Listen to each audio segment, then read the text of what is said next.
So there's going to be some people that are like, Missoula's too crowded now. Oh yeah, there always are. I'm going to right? move to Phillipsburg or Sealy Lake or, Sure. and that's always going to be the case. And what you have to decide as a community is, well, who do you want to be, right? What do you want to compete on?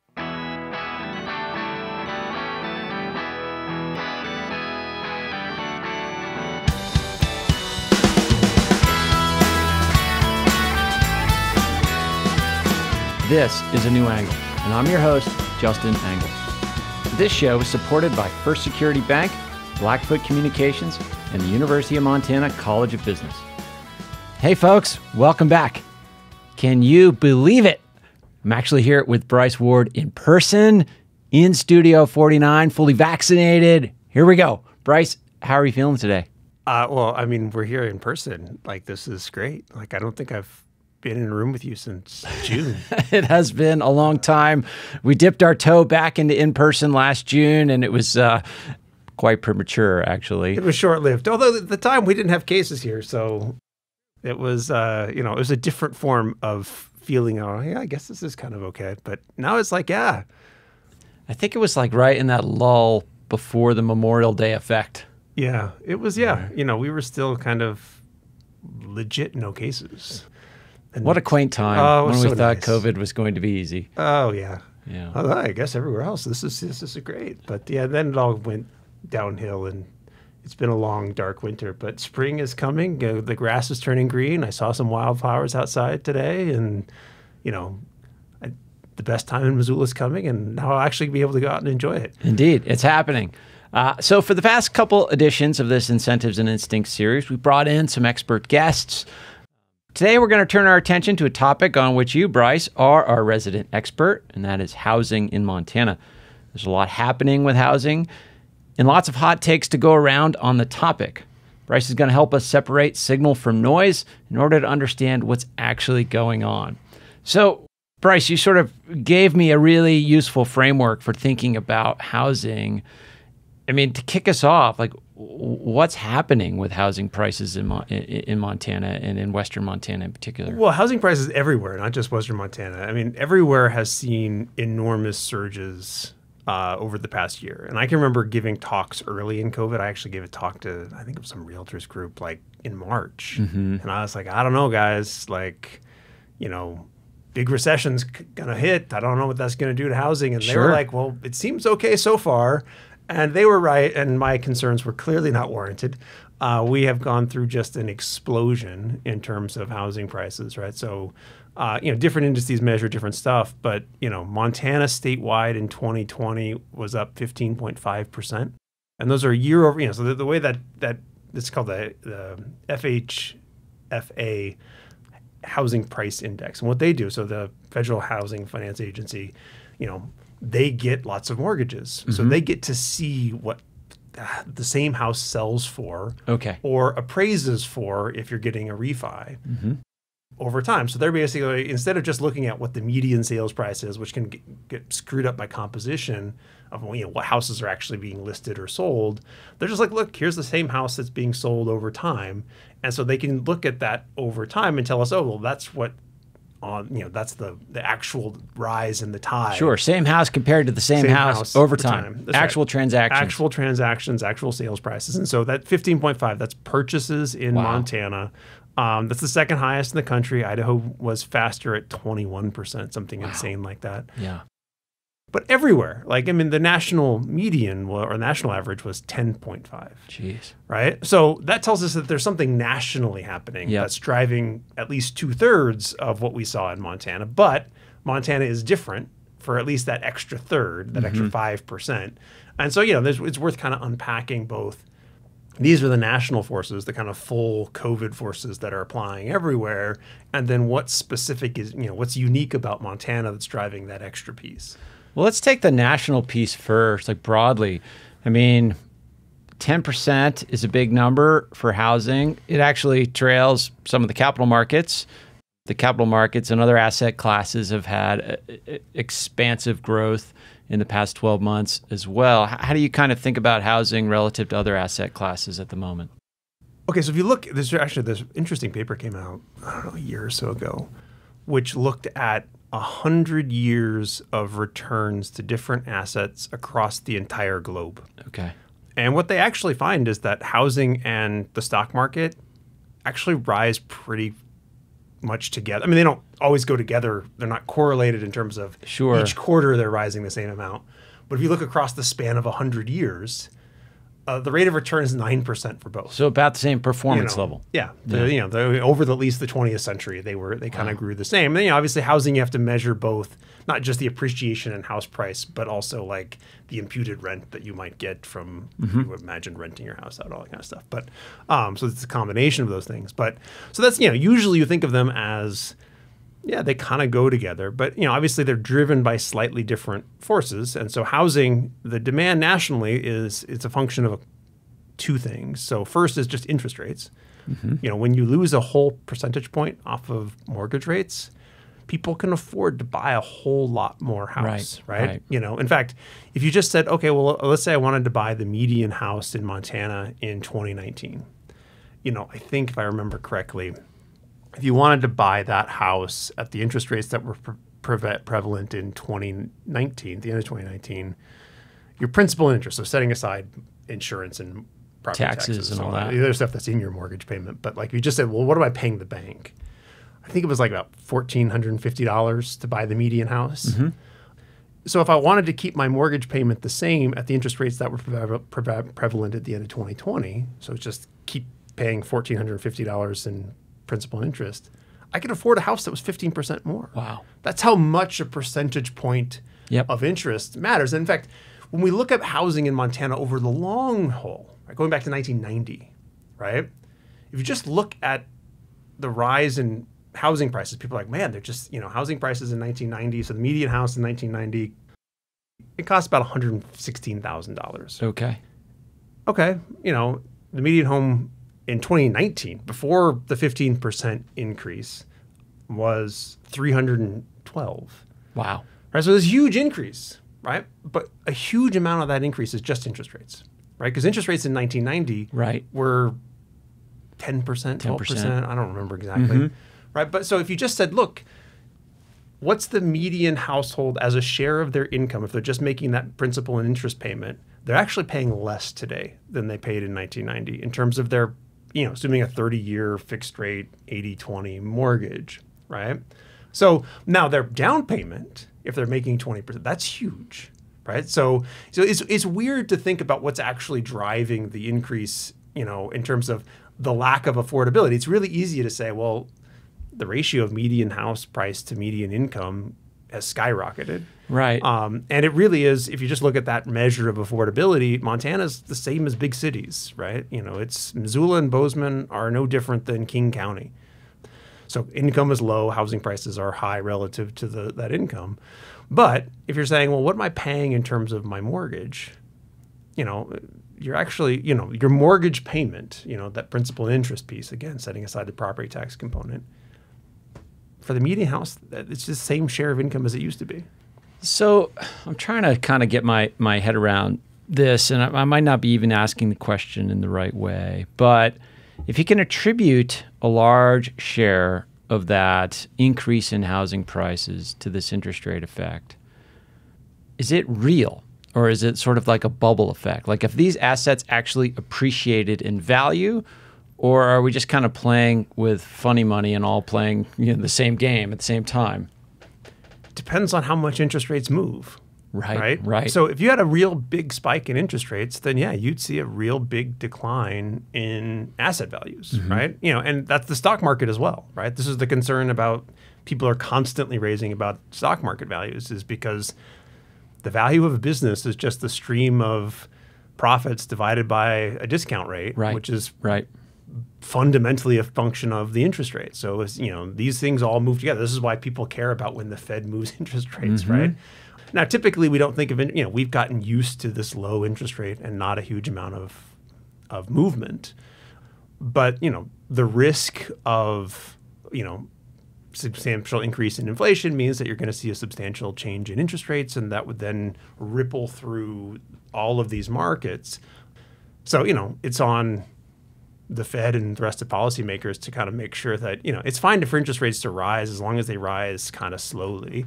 Then you won't see you just won't see as much appreciation. You'll just see kind of slower, which is normal, right? I mean, if you look at year-over-year changes in housing markets, they're very spiky, right? It's just like, sometimes it's faster than inflation, sometimes it's not really much faster than inflation. It kind of just moves around. And so we had a big spike, and the question is that spike going to follow by a crash, or just kind of, it's just going to rise with inflation for a few years and kind of work off the excess effect. And it's worth noting that the current, appreciation that we're seeing isn't only a function of interest rates. It's also a function of the fact that we don't have very many houses on the market. Right, supply. So talk about supply, inventory, as realtors call it. Like, how does that side of it work? Well, obviously, if you can't find a house, so I want to buy a house, and you go and there's like none for sale. None for sale. Well, that means that everybody now starts bidding for the same house, and they bid up the price, and that's kind of what we're seeing, right? We have nationally half as many houses on the market as normal.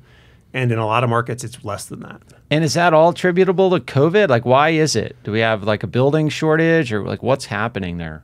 So, the reason why it's a dip from normal, because it did fall with COVID, right? I mean, it's been low for a while, but we're talking about half of where it was a year ago. So that's a COVID effect, and that's basically threefold, right? So you've got some amount of people who would normally age out of their house and move into some form of retirement, assisted living, nursing home facility.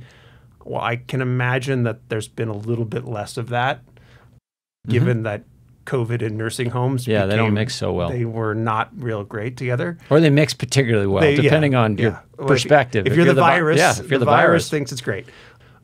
But so there's that, and then we've also had a bunch of policies that have made it so that you can't foreclose, you can't evict. That's true. I've seen estimates that suggest that maybe 40% of the decline, so almost half, is just that effect. Really? And would those people otherwise have been displaced they from their home? They would have been displaced, and so, in terms of, in terms of what's driving the increase in the reduction in supply, which then gets mirrored into, prices. So, so you have that supply side effect, and then, now people are trying to build as fast as they can, but now we've got price interruptions in that market. So lumber price index is up 50%. I know a number of builders there in my family, and so I've heard horror stories. It's just like, something that used to cost $7 now costs $56. Wow. And that's a mix of COVID interruptions in the supply chain that haven't been worked through yet, right? So factories that shut down because of COVID. They're trying to catch up. And they are trying to catch up.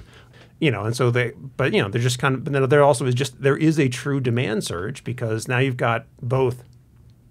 Everybody stuck at home is like, I need to remodel this house, right? Or I need different space because I'm working at home now, or whatever it is. Like I live that as well, right?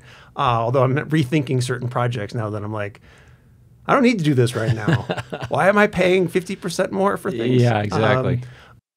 But so there's been a big surge in demand, and that's now making it actually harder for the builders that are trying to build, because it's hard to quote a price. Yep. If the market's moving between your quote and execution. Yeah, you're just if I'm the builder, I'm now taking on this risk that the inflation in materials is just going to kill my profit margin. Right. So maybe I'll just won't build. Right. I'll just wait, because I'm not building for a charity, right? Like, while we collectively want them to build the house to kind of help deal with this surge. So, those are all kind of what's kind of lurking around. And then obviously there's just the COVID related demand. Well, I guess there also is a set of people who just aren't selling because of COVID. I don't want to move, right? Like, particularly last year, right? Like, I'm locked down. I don't want to have a bunch of people come through my house, and I don't want to have to move, or then they're also looking at, and they're saying, well, they're looking at the market saying there's nothing available, so where am I even going to move to?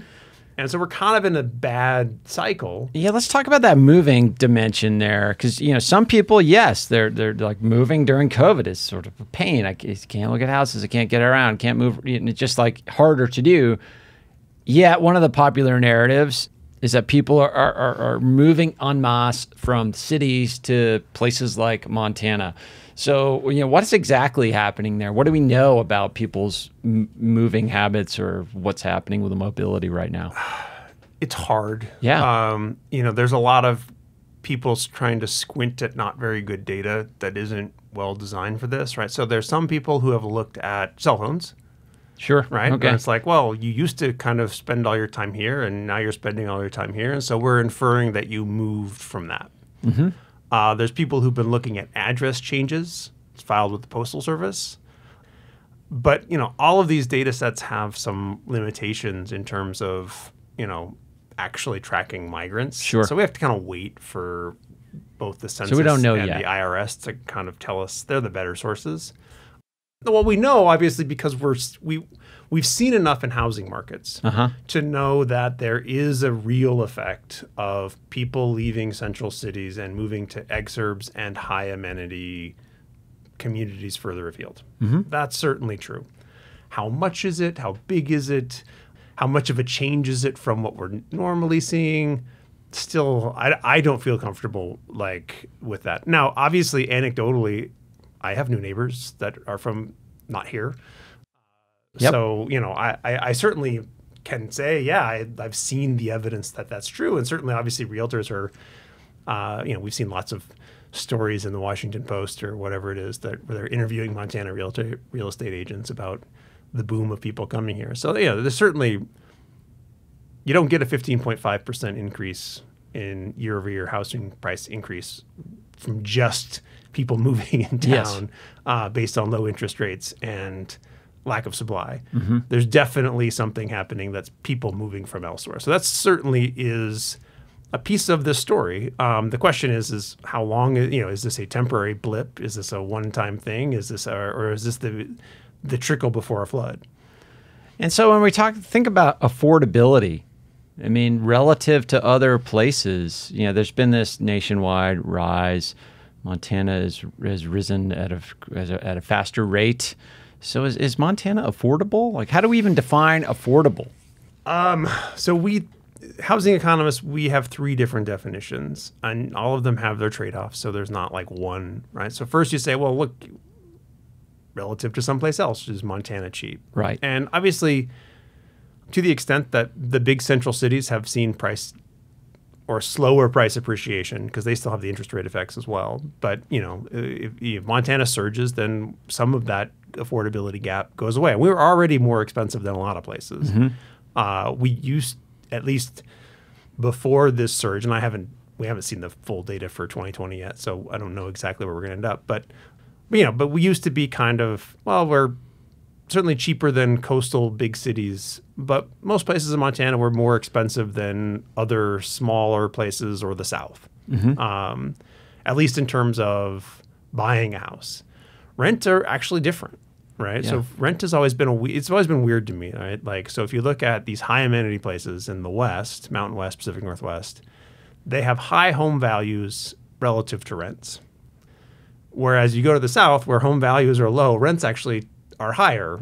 And I never have fully understood it, but clearly it's some sort of amenity story. My guess is that it's just I don't want to rent in Montana. I want to own in Montana, right? I'm trying to buy a piece of... So it's kind of cultural variables you're kind of explaining. There's something to it. It shows it very clearly.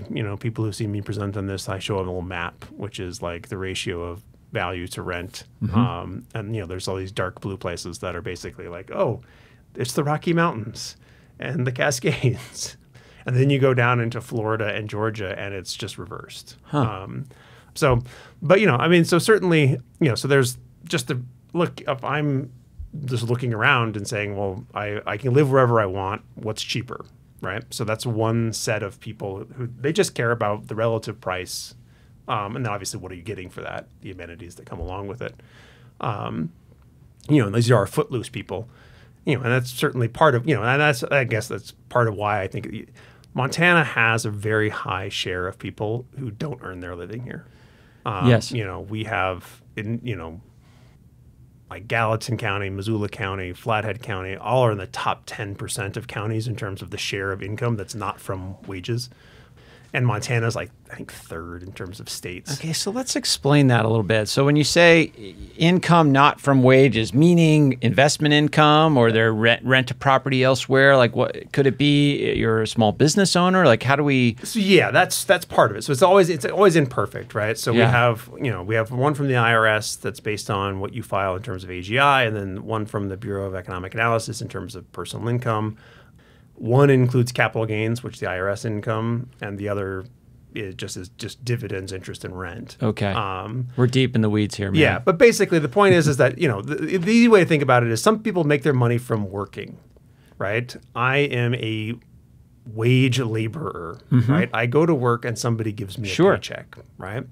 And historically, almost all people worked in the town that they lived in, right? And so the paycheck that you got depended on where you lived. And so normally in a world in which there's literally no footloose people, then all income is just based on what's coming from the community, and then housing prices are just a function of what. Sure, it's a relatively closed system. Yeah, it's a closed system, and it's based on the strength of your economy for generating income. As the share of people who don't earn their income from their local job grows, well, now the housing market is no longer entirely local. It's in some sense national, right? Because you have people who are like, I can live wherever I want. And historically, this was just like, I have money, right? I'm retired and I have a classic pension, trust funder, right? I have a trust fund. I'm just a capitalist. Great. Well, where do people who can live wherever they want to live? Sure. Malibu. Yeah, high amenities. Go find me the best amenities, and that's where you'll find large concentrations of people who make their income not from local wages.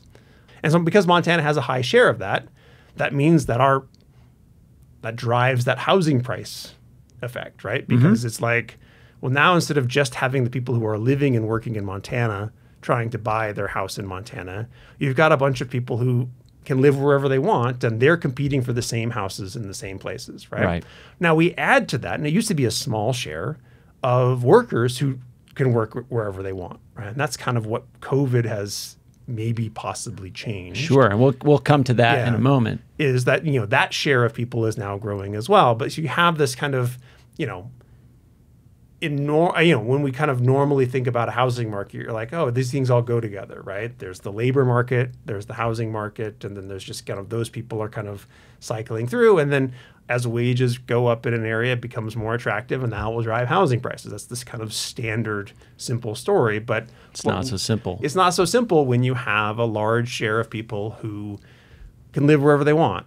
And, historically that was retirees and trust funders. And, now we're potentially adding in workers as well. And you said, I couldn't remember the three counties. I think it was Gallatin County, Missoula County, and yeah, and Flathead. It's not just them, to be honest. Enormous shares of Montana are in the top 10%. I don't remember. Top 10% nationally. Nationally, amongst all counties in terms of the share of income that is coming from non-wages. Do we know why that is? Because it's a desirable place to live. Some people with just deep pockets want to live here. Or, you've said this to me before. Like it's gotten better over the last 10 years, but historically, there haven't been a lot of well-paid jobs in a city like Missoula. So a lot of people import their job. And so, and we can kind of get to, like, has that happened on a grand scale with COVID or not? We don't really know. Yeah, so it's really just a question of, so we know it's happened during COVID. Sure. What we don't know is what's going to happen after COVID. Right. And so, so in terms of demand, right, so we have, so we had the interest rate story. Inventory story. That's a supply side story.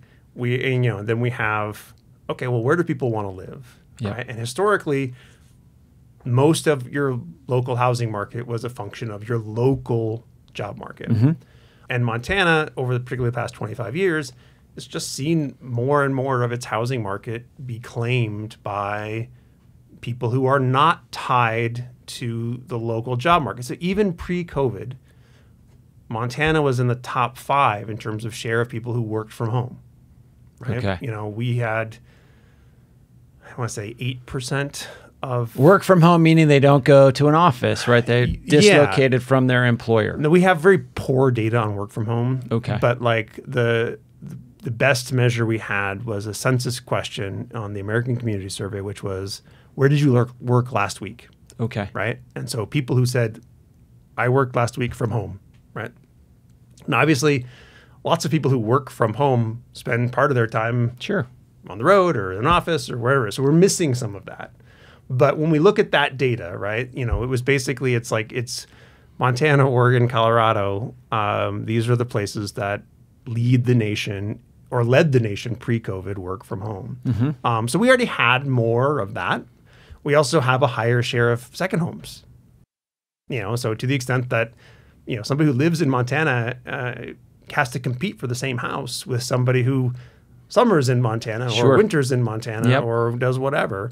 All of that stuff is part of Montana's housing market that we have to kind of work through in terms of trying to understand where is demand coming from. And then, what's lurking right now on the demand side is just how much more of that are we going to see in a post-COVID world? We saw a bunch of it during COVID, but was it a mistake? Are going to have a bunch of people that are like, whoops, I thought this was permanent, and then they're going to have to leave? Yeah.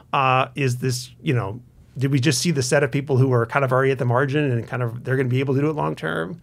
Or is there going to be a flood coming in the future as, cities die and everybody starts working remotely, and it's like, well, why do I want to even live in a city anymore when I want to spend the time when I'm not working skiing and mountain biking and all that kind of stuff? And that's the question that everybody's grappling with, and obviously it's the future, and so we don't know. Of course. But, there's very strong opinions, I think, from various people on what will hold. So, I'm sure we'll offer up some of our thoughts on that topic in a moment. But before we get there, I just want to you hear so much, particularly in Missoula and Western Montana, about affordable housing and, young folks, graduates from the University of Montana College of Business, et cetera, or any graduate getting a job at like the Luminads and Submittables and ETGs and some of the local companies that are employing a lot of our graduates. Yet I hear from these students like, hey, it's really hard to afford a home. And you mentioned that rents are relatively low to a starter home mortgage payment. How do you kind of think about the affordability of a particular community? And then what can a community actually do about it? What sort of levers do we have that are useful? Yes, I lost my thread on definitions of affordability. So we start by comparing across, and that's when you start worrying about the footloose people. But then there's also just relative to income. That's the second measure. And that's where it gets a little complicated. That's where the interest rate piece makes it weird, right? Because if you just look at the ratio of the value of a home to median income, it looks really bad. But then you say, well, wait a second, how much of that is just interest rates? Sure. But there is this, the challenge is that, your down payment is now it used to be like maybe half of a median household income, and now it's almost 2 years of median household income. Right. So that's the barrier. So when we talk about trying to move people from renting into home ownership, in some sense, it's that down payment barrier that because that's what's growing with the market overall when interest rates are driving some of this, right? And so that barrier is real. And certainly when you're seeing 15, 20%, and 15.5, that's statewide. Yeah. My best guess for Missoula is 20. Wow. Flathead's probably 20, and parts of Gallatin are probably 20, and some places are even almost 30, depending on the zip code. And so, there's definitely, that's just driving up that down payment if you're trying to buy with a mortgage. And that's a huge barrier. So certainly, if you're trying to buy a house and you're trying to live on a Montana income, there's definitely a barrier there.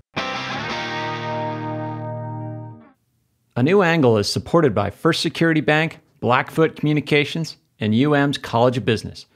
Access to capital, broadband, and education are 3 ingredients any community needs for success.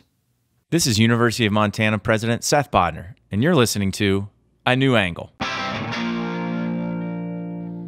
Now, the good news is that rent as a share of income hasn't changed that much. So basically, if you look at rent in Montana, it's largely grown with income, right? So we don't have a huge we haven't seen a huge increase in the share of people who are rent burdened. Now, obviously, in absolute terms, we've arbitrarily selected 30% of your income as the level of rent burden. Right. There's a large share of people who are rent burdened, but the share of people who are rent burdened, at least pre-COVID, we haven't got the data post-COVID yet.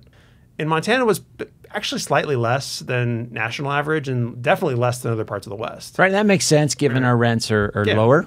So that's the thing. And so that's probably changed a little bit because there's no vacancies right now in Montana and anywhere, right? And so that's certainly driving up rents. And so we may have lost some of that edge. We'll see where we get when we get the new American Community Survey data, which is where I rely on for rent. But certainly some of the evidence that I've seen so far suggests that there's definitely things happening in the rental market here as well. And so we'll see where things kind of land post-COVID, but they probably haven't changed enough to kind of fully erase that story, right? So on the second definition of affordability relative to income, it's still kind of okay if you're, again, in absolute terms, it's bad because there's still plenty of people who are rent burdened. But in relative terms, the share of people who are rent burdened in Montana is about typical or even slightly less than typical. Mm-hmm. So the third definition of affordability is one that only housing economists use, which is how much does this house cost relative to what it costs to actually build? Okay. Right? Yeah. And basically what that's saying is, well, how much is, because if it costs, say, whatever, a house is $600,000 in the market, but the actual structure, if you were to go out and rebuild it, is only like $200,000. That means the land that's sitting under your house is a lot of what's driving. Now right now with materials costs, there's actually really costs of construction things, so it's hard to do this calculation. But somebody did a calculation for several areas a few years ago, and Missoula was certainly certain parts of Missoula County. In fact, the Swan Valley. The land that sits under houses in the Swan Valley is some of the most expensive land in the country. Interesting. Which is not surprising if you've ever been to the Swan Valley. I probably shouldn't even talk about it because I don't want people to know about it. But same Rattlesnake University, the land that sits under those houses is really expensive, and that tells us that why? Right? Because in a normal sense, what we expect to happen, in fact, what actually maximizes the value of the land, is to densify on that land. Right, is to put more houses on that land, right? Because that's why you see skyscrapers in central cities. Why? Well, the land is really expensive.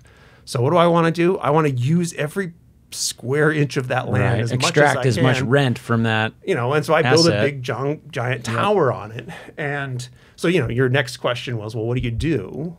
Right? Well, within a market context, if demand is high, I have to deal with supply, right? And so I got to build more houses. And obviously building more houses is very unpopular because I only have two options. I can build more densely, right? So I can take my single family house on a half acre. Sure, change zoning or build more dense structures, multi-unit, et cetera. And turn it into a duplex or a triplex or a fourplex or whatever it is. Don't tend to like those sorts of things. And for reasons that I'm not sure I really understand. I mean, I sort of understand it, but certainly not to the extent that what we do. There's a densification.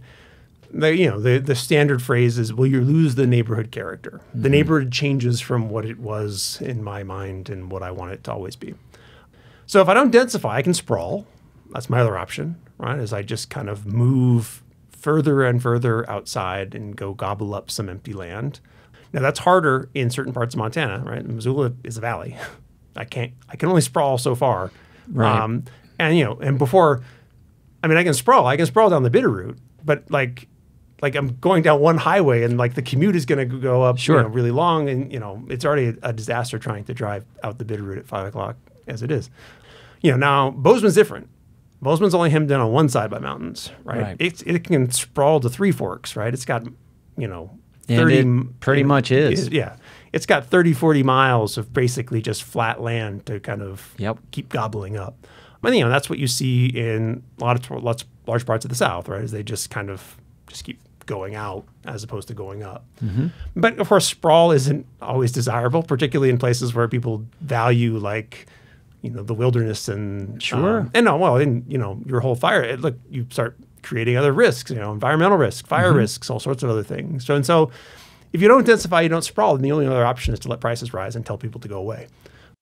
So, those are your options in a market context. Now, there's always aftermarket stuff in terms of, well, we can subsidize this. Policy and so forth. But, obviously, the cost of doing subsidized housing moves in complete proportion with housing prices. So if your solution to housing prices is to just keep trying to subsidize, but you don't build any more houses, and so you don't keep that market rate going down, the size of the subsidy just keeps growing and growing and growing. Yeah. So to me, that's always second order. It's not to say that you're always going to have, people who are at the very tail of the income distribution who are probably going to need support to buy market rate housing or to afford housing at some rate.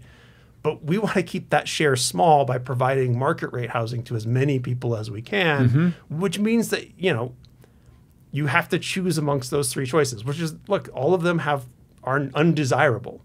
Lose neighborhood character, sprawl, let prices rise and tell people to go away. None of those are good. But this is what policymakers have to ultimately do, and why you need to have good social capital in a community so that you can have the difficult conversation about where to draw the line in terms of trade-offs, right? When do we start densifying? When do we make multifamily housing legal, and where and how much? And, how do we, there's going to be winners and losers from all of this stuff. So you got to figure out how to make the hard choice, because a lot of what's happened, I guess, over my whole life is we said, well, we don't want to make the hard choice. Sure. And when you don't make the hard choice, the default is just the third. Prices go up. You tell people to go away. Right? That's been kind of the policy in much of the Pacific Coast, the Mountain West, and the Northeast. Yeah. Other places have just said, well, we're just going to let people build, and that's the default policy. And so sprawl became the default policy.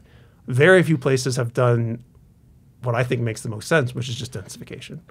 Right. And try to have harder conversations about those variables, right? And actually estimate it, right? So I wrote a paper 10 years ago, Journal of Urban Economics, people can go look it up, right? Where we basically argued that there's a simple equation so if you're a property tax community like Missoula, there's actually a simple equation that governs when do you maximize the value of your land, right? And that's when, you equate the negative effect of density with, how much density you have, right? But you need to actually know, so how much does the market really not like densification, right? And what we estimated, we had a sample of a bunch of communities in Eastern Massachusetts, and we're basically, it doesn't seem like the market cares, right?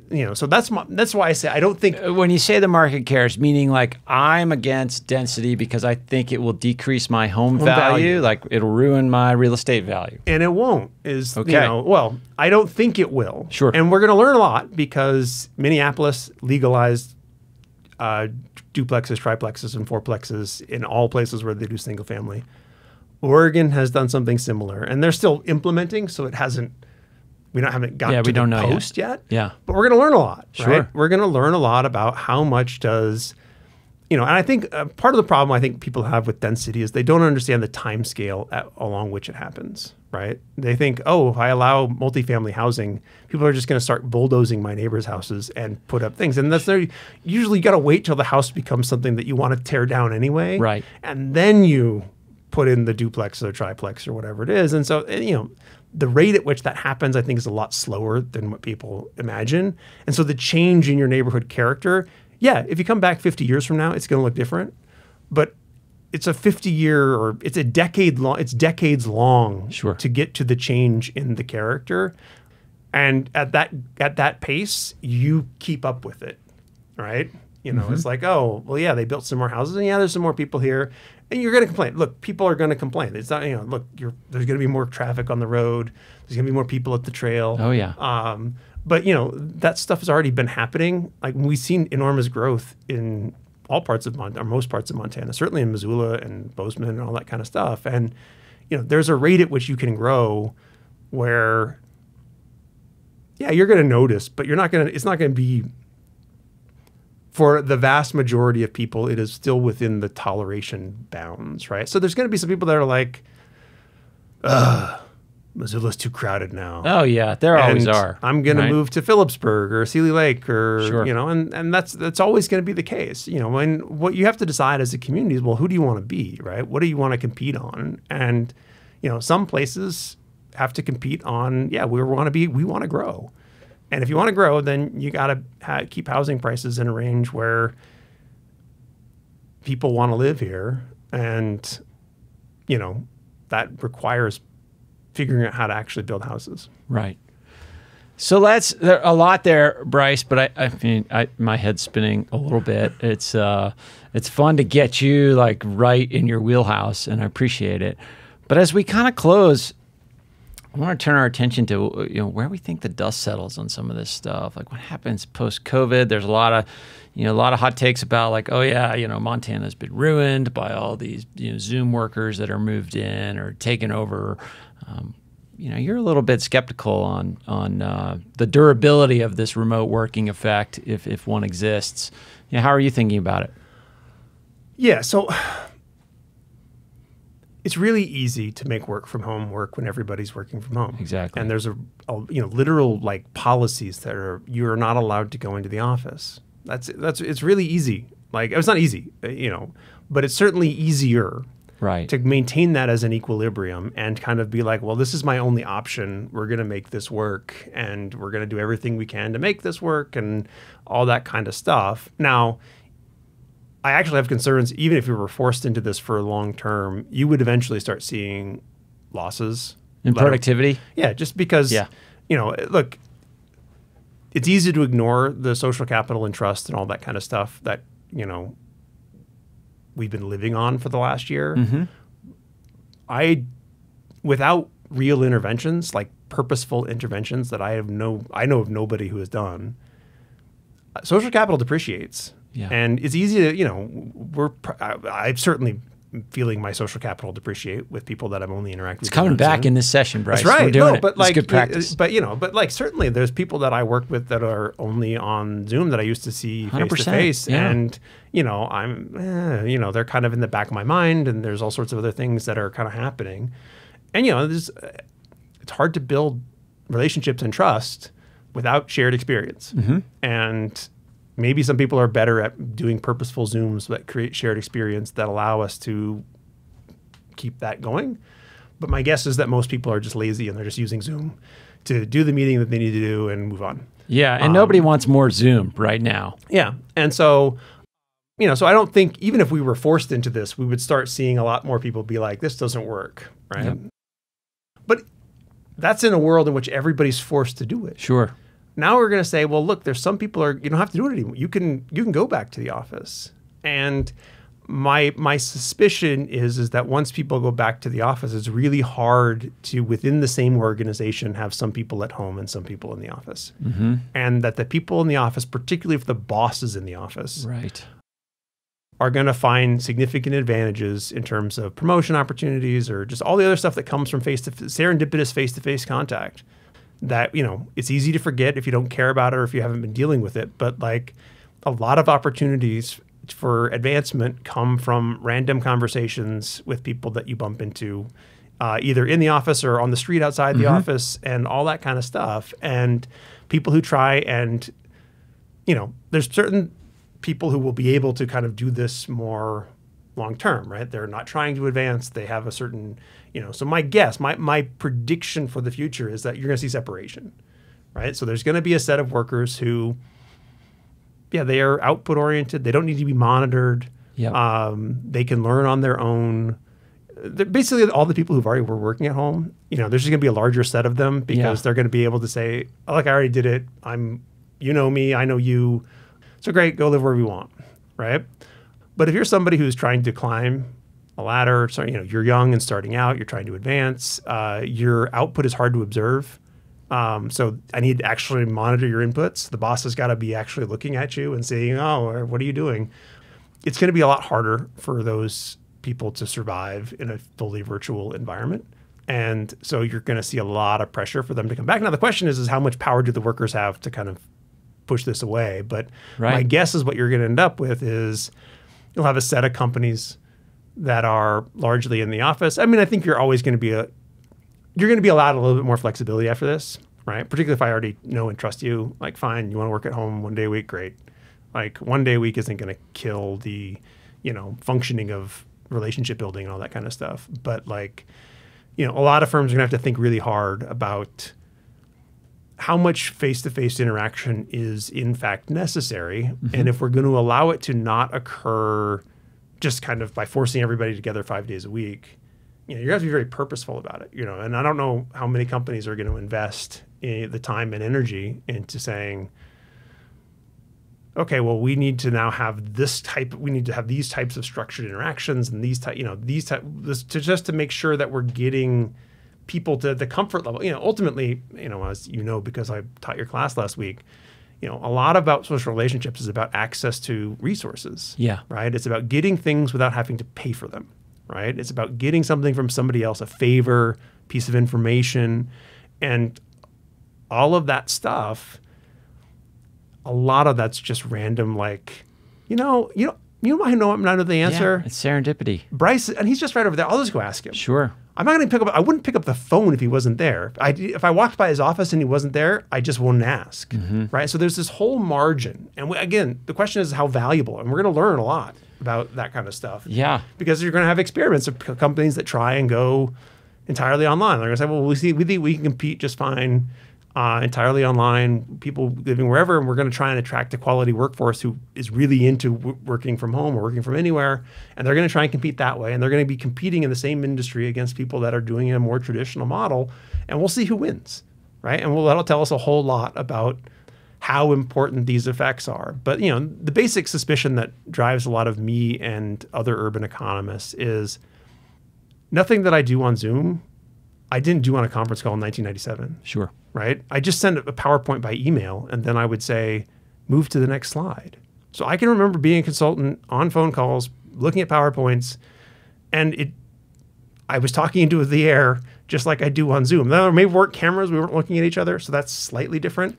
But honestly, at this point, I feel like whenever I give a presentation, nobody has their camera on. So it's really just a conference call where I'm presenting information. Yeah, and I mean, somehow that shakes out will be determined, on both the supply and the demand side. On the demand side, a client might just say, I'd rather have Bryce cheaper, not have to pay him to be here, not have to pay him to, fly, be in a hotel room, all those billable hours and expenses. Yet at the same time, they're probably going to, maybe having you in the room leads to better outcomes. We don't really know. And that's what we're going to learn. We're going to learn how much it actually affects outcomes and how much of it, and what is specifically and where, right? Because it doesn't have to be all or nothing, right? We basically took every possible job that could maybe be done at home and did it. And we shifted it home. And now nobody thinks all of those jobs are going to stay at home. The question is what's the margin? Where do we actually land in terms of who's at home and who's not? And, my basic prediction is that all the forces that drove people to cities, they're still there. And, drove people to the office, they're still there. All we've really done is give more people a taste so that they'll bargain and say, I'd like to do this more, right? And the question is, well, where do the bosses come down in terms of how many people can do it and, can they manage it? Because that's the other thing, right? The big costs to managing it. And, look, it's certainly, we know it's possible, right? But it requires you, the manager, to learn a new way of managing people if you're really going to run an organization entirely remotely, in terms of, well, who are you hiring? How are you onboarding them? How are you building their relationship? How are you maintaining the relationship? How are you thinking about culture? All these things. All these types of things in terms of, if your contract is purely economic, give me this particular output and I will give you this amount of money. Work from anywhere is fine. Sure. But to the extent that you also have any relational contract or any kind of other thing that's part of what you're trying to get done, or your output is hard to observe, right? Well, now I gotta, how do I show input when, other than surveillance? And surveillance is the absence of trust. Surveillance is not trust, right? Most people want to live in a relational contract where I don't like the family at work metaphor, but there's something like we're a team, sure, right? Some camaraderie. There's some form of, there's some form of social exchange here where we're a part of a team. And so as such, there's expectations that you're going to treat me in a certain way. And in particular, you're going to trust me to do what I'm supposed to do without micromanaging me or doing all that kind of stuff. And I'm going to provide you, work. You're going to take that risk on me, and I'm going to give it to you without requiring that I be micromanaged and Sure. all that kind of stuff. And then, the challenge is that that's all built on a relation. And if you're not having interactions which promote that relation, how do you get to the point where you have the trust to let people work from home when I can't just basically say, I work from home, but I'm employed by clients. So it's really easy. If I don't deliver them a report, they can see I didn't do the work, right? But the rest of it, but if I'm just a part of a team and, does the boss really know? And how much resentment it's going to build up from, I think he's out, biking all the time. I mean, that's the other part that, I think people haven't fully appreciated. It's also really easy to work from home when there's nothing else to do. Yeah. Right? Like, oh, you mean that I can now meet up my friends for a restaurant for lunch and, go to the gym and, all of these things, depending on where you lived, like, there wasn't much else to do but work at home. Yeah. And, in a post-COVID world, there's going to be an increase in distractions that might also make it harder for people to work. And that's, some of this is really just about who you are, right? There's a set of people that actually need to go to the office. Yeah, people have social needs. They need social needs. They also just need constraints. Yeah. They need somebody else to, they need to feel the pressure that somebody's looking at them. Accountability of some kind, yeah. And there's some people that just don't need that. And they're the people who are going to bargain for work from home, or they're the people that are going to join organizations that try and make work from home work exclusively. I just think it's hard to have them in the same environment. Yeah, that makes sense. I mean, I think about it in terms of teaching. It's easy it's not easy, but like teaching totally in person, pretty straightforward. Teaching totally remote, pretty straightforward. Teaching in a world where I have some students remote, some students in person, that gets tricky. It gets tricky to deliver a top quality product to each constituency at the same time. And I think the same rules apply if you've got a meeting in a conference room and, John and Tim and Joan are in the meeting and Sally needs to pipe in remotely.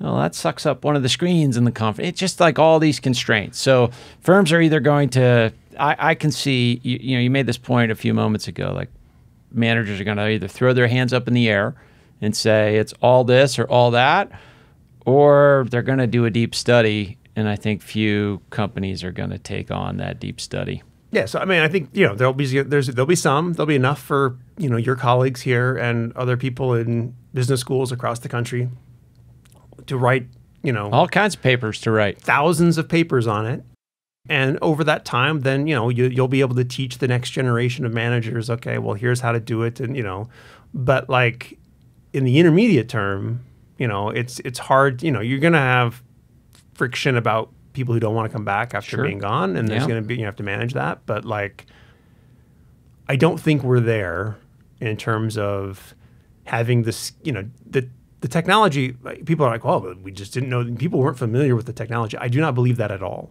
Like, yeah, we had to learn how to use Zoom specifically. Yeah, it's not that hard. But like, it's just a conference call. Yeah. This is literally just a conference call. That's all Zoom is. It's a conference call where sometimes you look at people, right? But like, sharing screens, all this kind of stuff has been around for decades.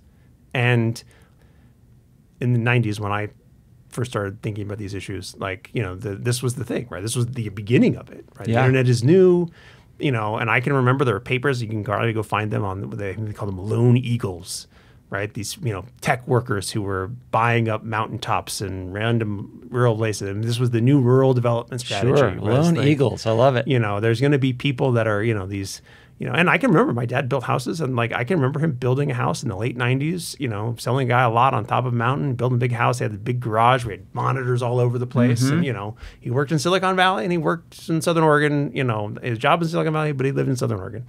So this has been around.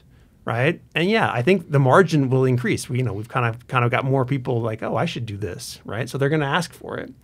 But like, in spite of that technology being there for 25 years, we still were, big cities were thriving. Mm-hmm. So I think you got to assume that the forces that were there pushing people into those situations are real. Yeah. And, and we have we call them agglomeration economies. There's all sorts of reasons why, people have talked about cities. And just because more people want to work at home and want that flexibility, that's always been there. In fact, I don't know if you remember, but do you remember at Dean Gianchetta's going away dinner? I sat with you and your wife, and I talked about my vision for creating a separation between part-time and full-time workers. It's the same thing. Yeah. Right? Part-time and full-time don't work well together. At home and in person are likely to have the same kind, almost purely analogous kinds of frictions in terms of, I'm doing more than you think I'm doing. That's the part-time worker. And the full-time worker thinking that you're just a slacker who doesn't do anything, and you're making my life hard because you're not here and when I want you to be, and blah blah blah blah blah. And that same tension is going to exist. We have not found a solution. And that solution is a social. And so what's the solution to me is to say, well, look, there's definitely going to be real talented people who don't want to work in an office anymore. Great, let me start a firm that doesn't need it. But you know what I have to do if I want to do that? I have to be the one who's investing in the research and the experimentation and the consultants who are going to try and help me figure out, how do I actually make this work? Yeah. How often do I need to force people to be in a room together? How do we create relationships and social networks that are an important part of getting work done? Or am I just hiring a bunch of automatons and everybody is just kind of in their own little silo doing their own thing? But that's not usually most knowledge work, most of the at-home work that people are doing is at least in part team-based. You have to be able to work with somebody else, and maybe I can get it commodified so that it's like you do this and then you hand it to that person, and and they don't actually need to know each other that well. Mm-hmm. But my expectation is that no, you're gonna have at least a small team, and so you're gonna have to figure out how to keep that team functioning. If somebody's in Missoula, somebody else is in San Diego, and somebody else is in Florida. Yeah. And that creates a lot of opportunity. The other thing is worth pointing out is it also creates a lot of risk, right? So if you're in Missoula, professionals make a lot less, 25% less in Missoula. Mm-hmm. And if we really get to a world where all of the professionals in Missoula can get jobs in Seattle, national wages as opposed to Missoula wages, if I'm a Missoula company, that scares me to death. Although we've seen that work in the other direction. Like Facebook is paying employees who don't live in Silicon Valley lower wages. That won't last. Okay. There's competition effects. We'll see. The competition will, you pay people based on what they're doing. And, I gave an interview to somebody about this, and I'm not remembering all the little points I made. But the reality is what you're going to see if it really does work, right? If there really are professions that are, we just hire people from anywhere, we bring them on board, it totally works. You're just going to have a global or national wage or regional wage, whatever the scale of how often you have to interact is, that commute. That sets it. You're just going to have a wage that's going to be for that occupation in that region. So that might not be just what people were getting paid in Seattle, so that you might get lower wages. But you'll see a kind of an occupation region specific wage. And, the challenge is if you're a place that pays less than that, and you need to pay less than that because that's what you can charge for your product, you're going to have a real problem. You're going to have a hard time finding talent. Yeah. Well, I didn't have a hard time finding talent today, Bryce. Thanks for coming in. This was awesome. We're here in studio. In studio. The magic is happening, and another Incentives and Instincts in the books. And hopefully this will be the first of many more in-studio sessions. Bryce, thanks for coming in today. No COVID backsliding. Let's just keep going forward. Indeed. Thanks for listening to A New Angle. We really appreciate it. And we're coming to you from Studio 49, a generous gift of UM alums Michelle and Lauren Hansen. A New Angle is presented by First Security Bank, Blackfoot Communications, and the University of Montana College of Business, with additional support from Consolidated Electrical Distributors and Drum Coffee. AJ Williams is our producer, VTO, Jeff Ament, and John Wicks made our music, and Jeff Meese is our master of all things sound. If you have any questions, suggestions, comments, insults, whatever, please email me at anewangle@umontana.edu. If you liked what you heard, tell your friends about it. Thanks a lot. See you next time.